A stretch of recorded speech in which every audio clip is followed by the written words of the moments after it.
Hi friends, எப்படி நம்ம tough சுச்சுவேஷன்ஸ்லையும் கொஞ்சம் காமாக இருக்கலாம் அப்படிங்கிறத இன்றைக்கி பார்க்கலாம்.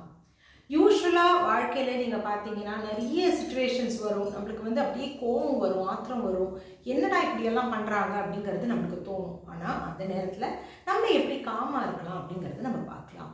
ஸோ யூஸ்வலாக அந்த மாதிரி டஃப் சுச்சுவேஷன்ஸாக இருக்கும்போது நம்ம யூஸ்வலாக என்ன சொல்லுவோம்னா, கவுண்ட் டவுன் பண்ணுங்கள், 10 to 1 கவுண்ட் டவுன் பண்ணுங்கள். அப்போ அந்த 10, 9 அப்படிங்கிறது சொல்ல சொல்ல அந்த கோபத்தோட இன்டென்சிட்டி நீங்கள் பார்த்தீங்கன்னா அது கம்மியாகிட்டே வரும். நிஜமாவே கோபமாக தான் இருக்கோமா அப்படிங்கிறது நம்மளுக்கே தெரிஞ்சிடும். ரெண்டாவது அப்படிங்கிறது பார்த்தீங்கன்னா, நல்லா மூச்சு வாங்கி விடுங்க.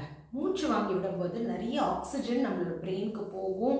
நம்ம இன்னும் கொஞ்சம் தெளிவாக நம்ம யோசிச்சு அப்புறம் நம்ம ஹேண்டில் பண்ணலாம். மூணாவது அப்படிங்கிறது பார்த்தீங்கன்னா, மைண்ட்ஃபுல்னஸை ப்ராக்டிஸ் பண்ணுங்கள். என்ன இப்போ சுச்சுவேஷன் இருக்குது, அதை எப்படி நம்ம பெட்டராக நம்ம கொண்டு போகலாம் அப்படிங்கிறதுக்கு உங்களுக்கு நிறைய ஐடியாஸ் கிடைக்கும் நீங்கள் மைண்ட்ஃபுல்னஸை ப்ராக்டிஸ் பண்ணினீங்கன்னா. சரி, இதெல்லாம் நம்ம பண்ணிட்டோம், ஆனாலும் எனக்கு கோவம் வருது அப்படிங்கிறதுனா நம்ம பாசிட்டிவாக அதை எப்படி மற்றவங்களுக்கு கன்வே பண்ணலாம் அப்படிங்கிறது நீங்கள் பார்க்கலாம். ஸோ யூஸ்வலாக நீங்கள் பார்த்தீங்கன்னா, ஏதாவது ஒரு விஷயம் இருக்கும்போது நம்ம எப்படி நம்ம அதை ப்ரெசென்ட் பண்ணுறோமோ அதுக்கு தகுந்த மாதிரி நம்மளுக்கு ரிசல்ட் கிடைக்கும். ஸோ நம்ம ஒரு அமைதியாக நம்ம ப்ரெசென்ட் பண்ணினோம்னா மேபி நம்மளுக்கு என்ன ரிசல்ட் வேணுமோ அந்த அளவுக்கு நம்மளுக்கு ரிசல்ட் கிடைக்கும். நம்ம கோவமாக அதே விஷயத்தை ப்ரெசென்ட் பண்ணாலும் அந்த சைட்லேருந்து எப்படி ரியாக்ஷன் வருங்கிறது நம்மளுக்கு தெரியாது. ஸோ பெட்டர் நம்ம அதை கொஞ்சம் மைண்ட்ஃபுல்லாக நம்ம டீல் பண்ணுறது நம்மளுக்கு பெட்டர்.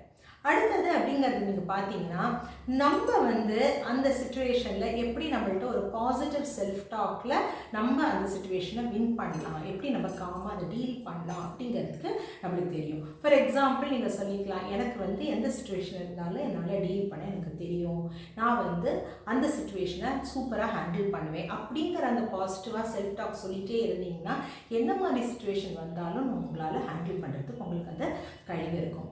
அடுத்தது, சரி இதெல்லாம் நான் ட்ரை பண்ணிவிட்டு எனக்கு எதுவுமே ஒத்து வரல அப்படிங்கிறதுனா கண்டிப்பாக ஒரு சப்போர்ட் நீங்கள் எடுத்துக்கோங்க. ஏன்னா சிலப்போ அந்த சுச்சுவேஷனை இன்னும் ஒரு தேர்டு பர்ஸ்பெக்டிவ்லேருந்து நம்ம பார்த்து நம்மளுக்கு பெட்டரான ஒரு சொல்யூஷன் ப்ரொவைடர் இருந்தாங்க, உங்களோட மென்டரோ இல்லை உங்களோட கவுன்சிலரோ இருந்தாங்க அப்படிங்கிறதுனா கண்டிப்பாக உங்களுக்கு தானே லாபமாக இருக்கும். நீங்கள் அந்த மாதிரி ட்ரை பண்ணி பார்க்கலாம். இந்த விஷயத்தெல்லாம் நீங்கள் ட்ரை பண்ணிவிட்டு நீங்கள் சொல்லுங்கள் எப்படி இருந்தது.